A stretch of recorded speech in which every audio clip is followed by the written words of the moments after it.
For the third time this week, I was on my hands and knees, scrubbing the mess hall floor with a toothbrush, and the irony was not lost on me, a man who once commanded battalions of thought, now commanding a single tuft of plastic bristles against an ocean of filth. The bristles, worn and splayed, scraped against the grimy, pitted concrete, each stroke a tiny, futile battle against the accumulated layers of spilled food, mud, and institutional despair, but the grating sound was almost entirely drowned out by the raucous, guttural laughter of the inmates who had gathered to watch the spectacle. It was a familiar sound in my new life, a constant, grating auditory backdrop that had become the soundtrack to my fall from grace, a symphony of scorn played just for me. They saw a broken man, an object for their thoughtless amusement, a diversion from the crushing monotony of their incarcerated lives, and in their simple, cruel lexicon, they had christened me Major Mop. It was a crude joke, a blunt instrument of mockery, but it was the best their simple minds could come up with, a testament to their limited creativity, yet it served its purpose, stripping away my identity piece by piece with each jeering utterance. They had no idea who they were really looking at, no capacity to comprehend the man behind the caricature they had created. They just saw the faded prison grays, a uniform of shame that hung loosely on a frame that had once been held straight with military pride, and the dirt ground deep under my fingernails, the irrefutable evidence of my lowly station. They didn't see Major Elias Thorne, a decorated officer of the U.S. Army's Special Projects Division, a man who had orchestrated complex psychological operations across 2 separate wars, a ghost who moved through the enemy's mind as easily as through a deserted building. They didn't see the man who dismantled entire enemy command structures with nothing but whispers, carefully planted lies, and a profound understanding of human frailty. As the ringleader of this daily torment, a brute of a man named Cyrus, whose physical presence was as overwhelming as his lack of intellect, kicked over my bucket of dirty, sudsy water. A fresh wave of delighted laughter erupted from the assembled crowd. The foul, murky liquid spread across the floor I had just painstakingly cleaned, soaking into the knees of my thin trousers, a cold and greasy baptism into my humiliation. I glanced up, my movements slow and deliberate, and my eyes met the gaze of the warden, a man named Thompson, who was watching everything unfold from the serene, detached safety of his elevated glass control room. He wasn't just watching. He was savoring it, a smug, self-satisfied smirk playing on his lips as he lifted his porcelain coffee mug in a silent, mock toast, a king observing the gladiatorial games laid on for his pleasure. Right there, with the foul water of C-block soaking my pants and the stench of decay filling my nostrils, I didn't feel the hot surge of rage I saw on the faces of other men in similar situations. Rage is clumsy, a blunt and inefficient tool that clouds your judgment and leads to predictable, costly mistakes. No, what I felt was something else entirely, a cold, chilling clarity that settled over me like a shroud of ice, sharpening my senses and focusing my mind into a single lethal point. They thought this was their game, their prison, their rules. They were wrong, catastrophically wrong. This wasn't a prison, it had become a battlefield, an undeclared theater of war. And one by one, with every taunt, with every act of petty cruelty, they were unwittingly handing me the complete, detailed map of their fortress. As I bent down and picked up my pathetic little toothbrush to start the entire process all over again, I made a silent, unbreakable promise to myself and to the indifferent gods of this concrete hell. They saw a plaything, a broken soldier to be tormented.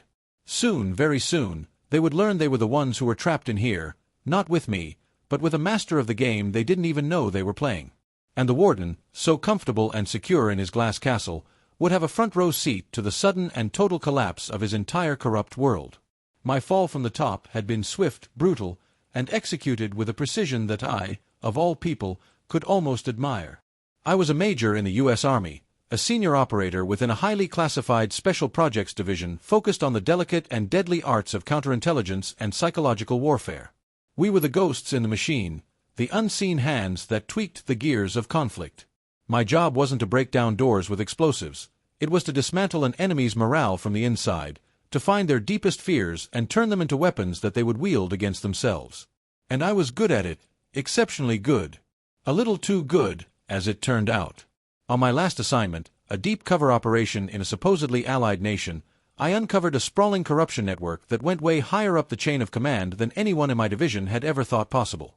It was a cancer that had metastasized through the very heart of the military-industrial complex, involving greedy defense contractors, compromised logistical officers, and shadowy political financiers who moved millions of dollars with a click of a button, all of them skimming vast fortunes from military supply chains meant to support soldiers in the field.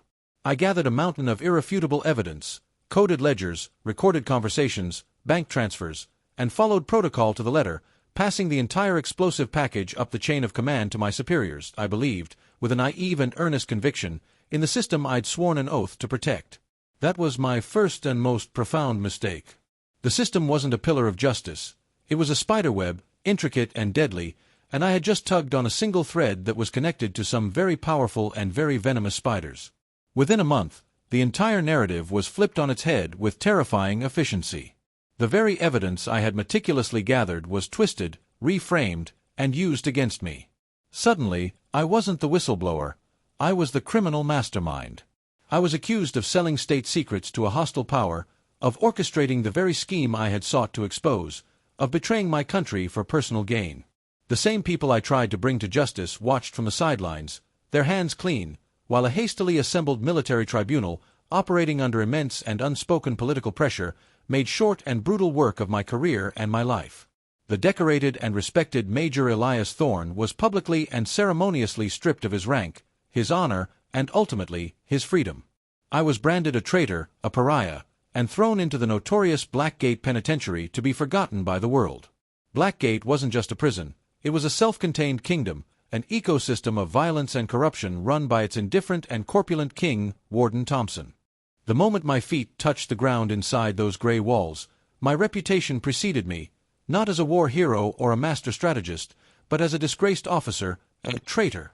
To the guards, most of whom were on the take in one way or another, I was a high-profile headache they wished would just disappear, a complication in their otherwise smooth-running system of graft. To the inmates, however, I was something else entirely, the ultimate prize.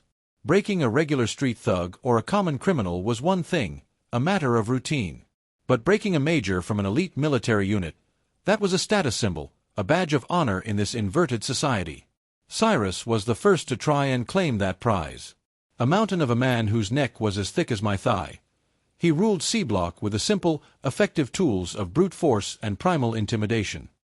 He was always followed by his second-in-command, a twitchy, perpetually nervous man they called Weasel. Weasel was Cyrus's eyes and ears, a creature who thrived on gossip and rumor, his loyalty a flimsy, transient thing belonging only to whoever he feared most at any given moment.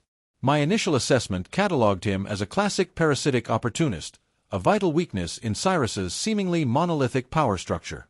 The humiliation started small, almost childishly, probing my defenses. My bunk would be found, accidentally, drenched with foul water. My meager portion of food would vanish from my tray the moment I looked away. It was all a way to test me, to gauge my reaction, to find the cracks in my composure. I gave them nothing. My training in seer school and in the field had taught me to absorb pressure, to show a calm, placid surface while my mind worked furiously underneath, analyzing, cataloging, planning. My complete lack of a visible response frustrated them, which I knew it would. Predictably, they escalated their efforts. That's when the ritual of Major Mop began. A couple of times a week, a spectacular mess of food or filth would just appear in a common area, and a guard squarely on Cyrus's payroll would single me out for the special cleaning duty, always with a toothbrush, for maximum theatricality. Cyrus and his sycophantic cronies would gather around to watch as I scrubbed floors or polished the boots of other inmates, their cruelty growing bolder with their unchecked laughter. And every single time, I'd catch a glimpse of Warden Thompson on a distant security monitor or through the window of his office, silently, passively approving. He liked the show. It was a form of informal, inmate-led punishment that kept the general population busy and reinforced the corrupt, fear-based hierarchy that he so effectively controlled. One sweltering afternoon, they cornered me in the showers, the steam and the stench of unwashed bodies thick in the air. "Hey, Major Mop," Cyrus sneered, his voice echoing unnaturally off the wet, tiled walls, amplifying his menace. "Heard you were a big shot out there. A mind-bender." He grabbed my shoulder, his fingers digging into my muscle like thick hooks. "Tell me what I'm thinking right now." His crew of thugs snickered, a chorus of morons. I just stared back at him, keeping my expression perfectly unreadable, my breathing steady, my heart rate controlled. "What's the matter?" "Cat got your tongue," he pressed, his face uncomfortably close to mine, his breath smelling of stale coffee and decay. He shoved me hard against the cold, slimy wall. "I'm thinking you're not so tough without your fancy uniform and your guns.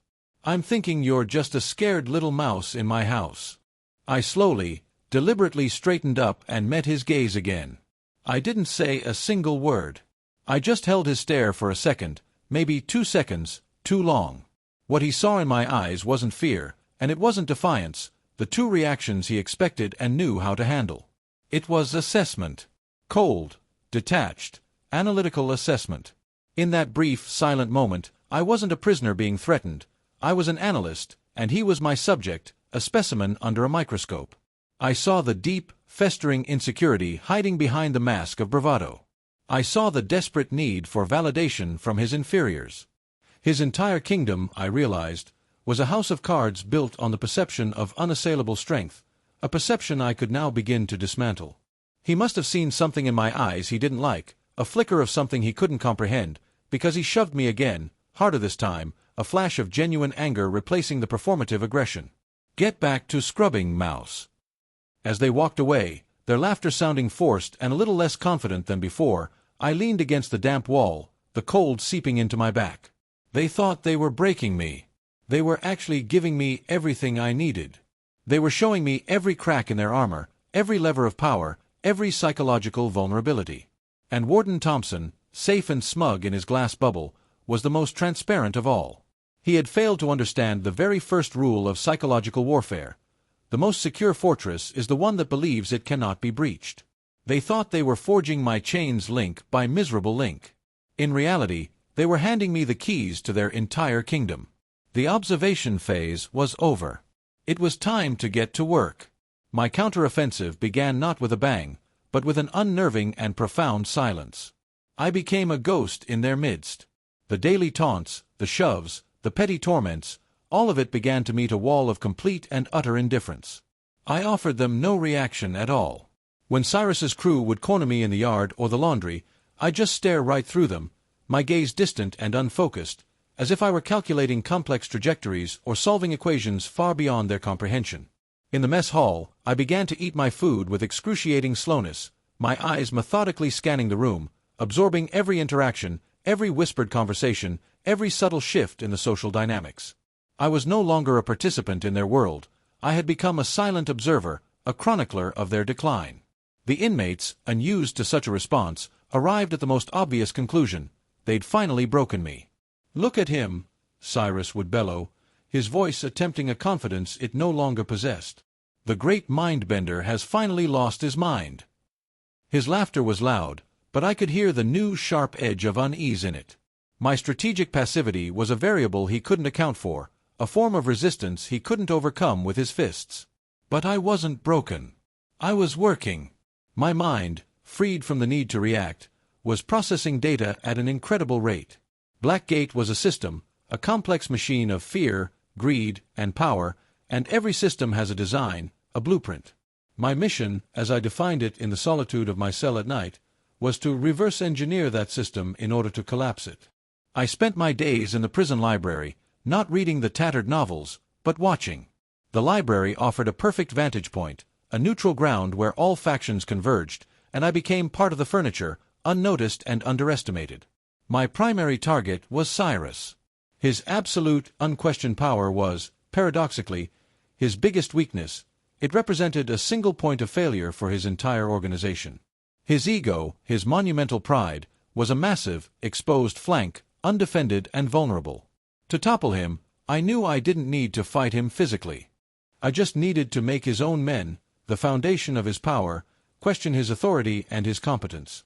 My secondary target was Weasel, the classic opportunist, the second-in-command who dreams of being first.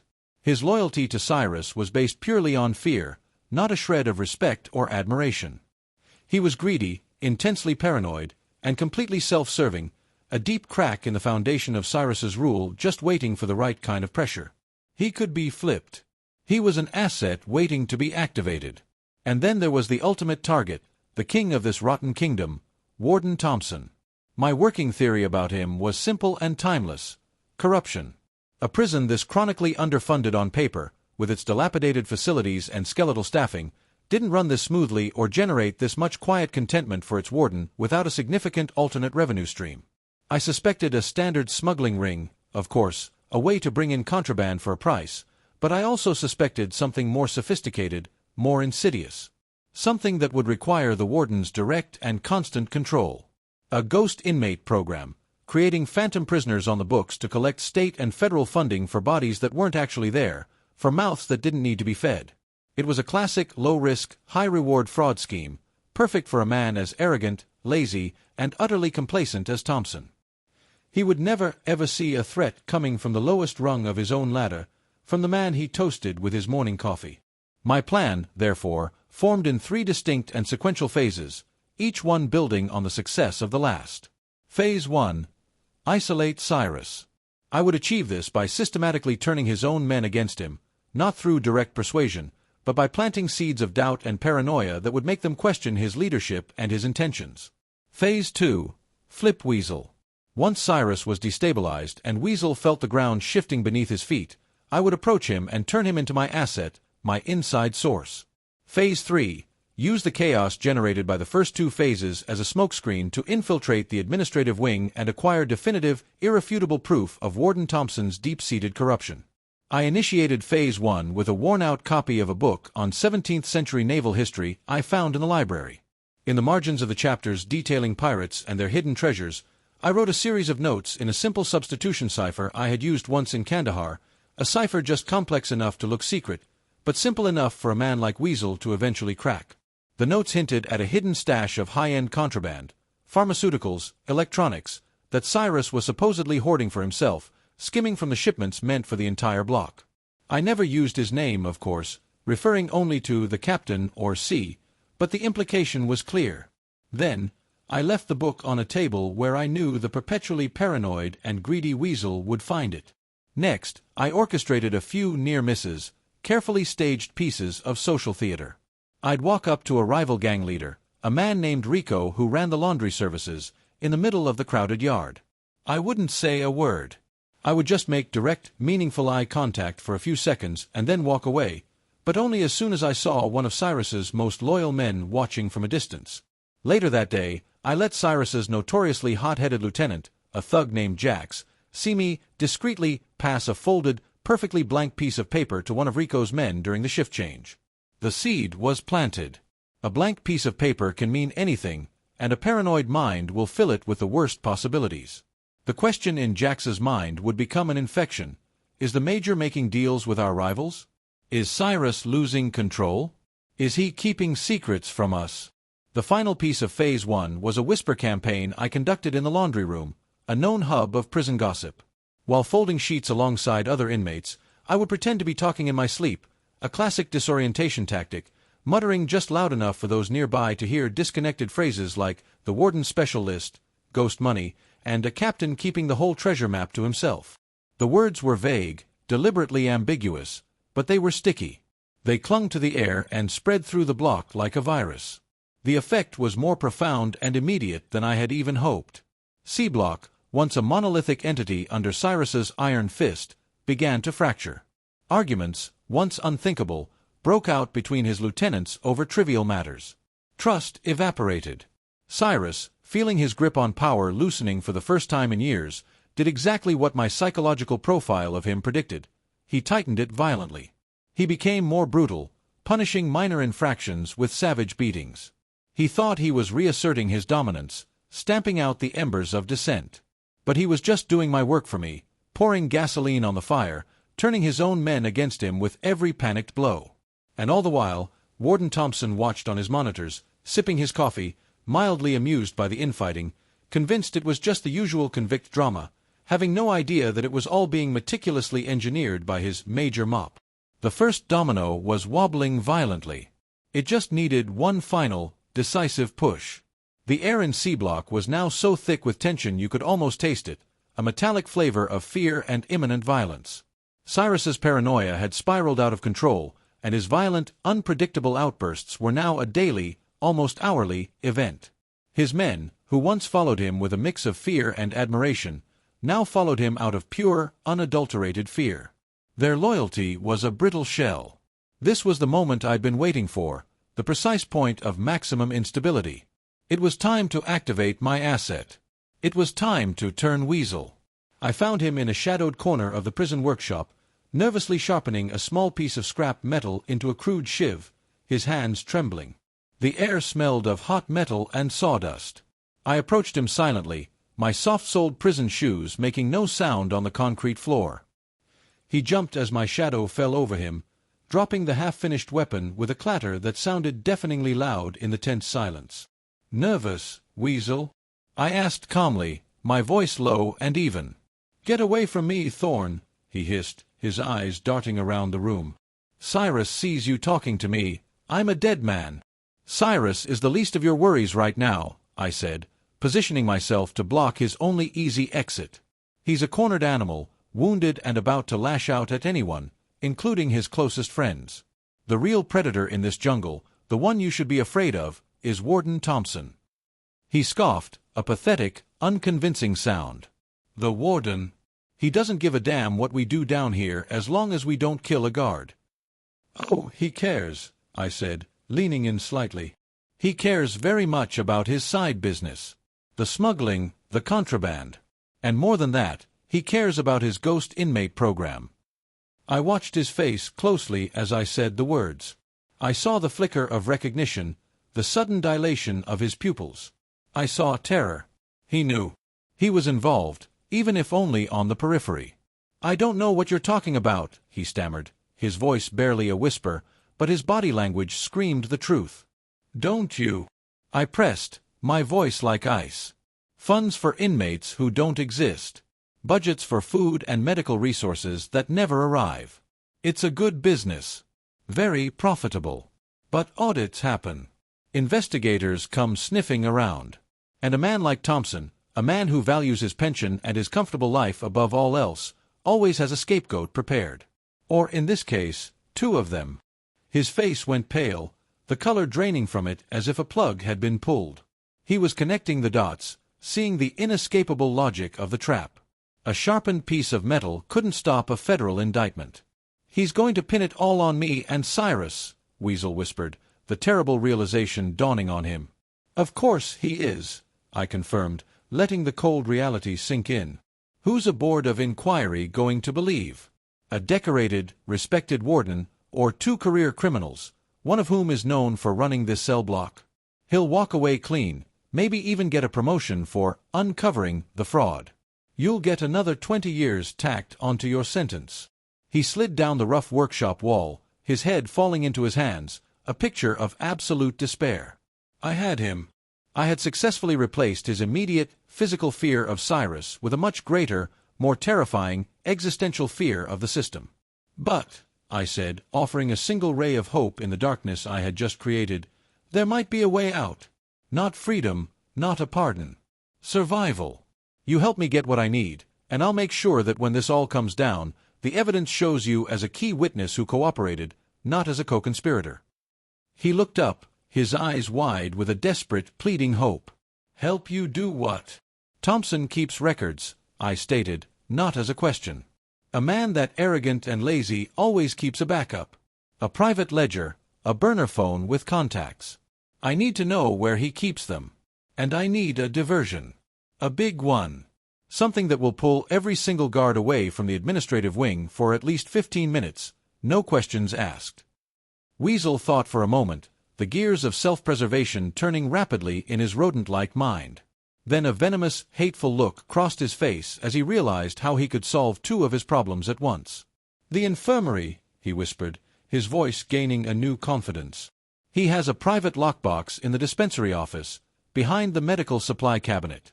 The phone and a little black book are in there. He thinks it's clever. As for your distraction—" He smiled, a truly unpleasant sight. "Leave that to me. Jax has been thinking he's man enough to challenge Cyrus for weeks. All it will take is one little push, one little whisper that Cyrus thinks he's weak." The very next afternoon, during yard time, I watched from across the concrete expanse as Weasel sidled up to the volatile Jax and whispered something in his ear. I saw Jax's face contort with a sudden, explosive fury. He marched directly over to where Cyrus was holding court, words were exchanged, a shove was given, and in the space of 10 seconds, the entire prison yard exploded into chaos. It wasn't just a fight, it was a full-blown riot. Factions that had been at peace for years were suddenly at each other's throats. Alarms blared, their deafening shriek tearing through the air. Guards in riot gear swarmed the yard, deploying tear gas and firing rubber bullets. It was the perfect storm of violence and confusion I had envisioned. As the sirens wailed and the chaos reached its peak, Weasel, from across the yard, gave me a single, almost imperceptible nod. The administrative wing was deserted, every available guard pulled into the riot response. I slipped away from the edge of the fray, my movements economical and unseen, my heart pounding a cold, steady, familiar rhythm against my ribs. The dispensary office was, as Weasel had predicted, unlocked and empty. The small metal lockbox was under the desk, exactly where he said it would be. I had the cheap lock picked in under 30 seconds with 2 paper clips I had straightened and shaped for this very purpose. And there it was. A small black ledger and a cheap, disposable burner phone. I flipped open the ledger. It was all there, recorded in the warden's neat, precise, arrogant script, names, dates, and figures. A shadow accounting of the entire ghost inmate program, a detailed confession in his own hand. I took them both, slipping them into the waistband of my trousers. My mission was complete. The evidence was secured. But the final act of this play was yet to unfold. I didn't go back to my cell. I didn't hide. I walked directly to the warden's central control office, the glass castle from which he observed his kingdom, and I waited. I had also made one other critical move weeks ago, a failsafe. I'd identified one of the few clean senior guards, a man named Peterson who was just a few months from retirement and who I knew, from careful observation, despised the warden and his corrupt system. Through a coded message passed to my lawyer during a routine visit, I had sent a cryptic but compelling note to an investigative journalist I knew from a past life, a bulldog who had a nose for political corruption, Blackgate. Warden Thompson. Asked Guard Peterson about the ghosts. I was betting that the journalist's inevitable query would have put the honest Peterson on high alert, priming him for what was to come. When the lockdown finally ended and the last of the rioting inmates were secured, a furious Warden Thompson strode into his office, his face flushed with annoyance at the disruption to his routine. Then he stopped dead. I was standing behind his gleaming mahogany desk. The black ledger and the burner phone were sitting neatly in the center of his desk blotter. And Guard Peterson was standing by the door, his hand resting on his sidearm, his expression grim and resolute. Thompson's face cycled through a series of emotions with comical speed, from confusion to irritation to dawning, sickening horror. The smug mask of authority he wore every single day cracked, shattered, and fell away, revealing the terrified, cornered little man beneath. Thorne! What is the meaning of this? Peterson, arrest this man immediately, he blustered, his voice an octave higher than usual. Peterson didn't move an inch. I spoke in a calm, measured, almost conversational tone, the same tone I had used to debrief generals. Warden, I believe we need to discuss your personnel management. Specifically, your management of the employees who collect a state salary but don't actually exist. His mouth opened and closed, but no words came out. He looked like a fish gasping for air. I'm referring, for instance, to inmate number 734, who was officially released 9 months ago but is still apparently receiving federal funding for room and board, I continued, tapping the ledger with one finger. And inmate 812, who died of a heart attack in May, yet seems to have a very expensive canteen habit, according to your own books.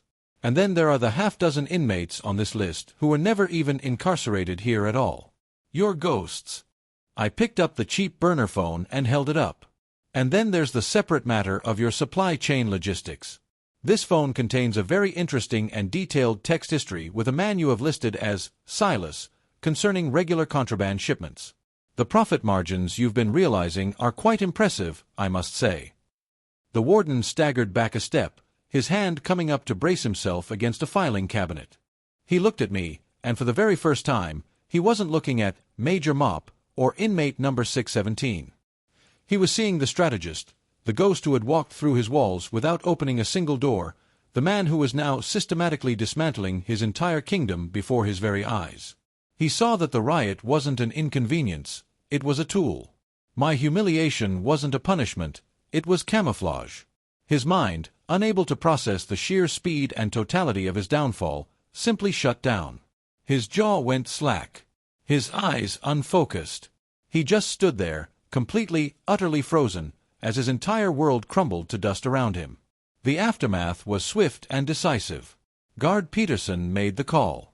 State investigators, already nudged into action by my journalist contact, descended on Blackgate with a full complement of auditors and law enforcement. Thompson and a dozen of his guards were taken into federal custody before the sun set.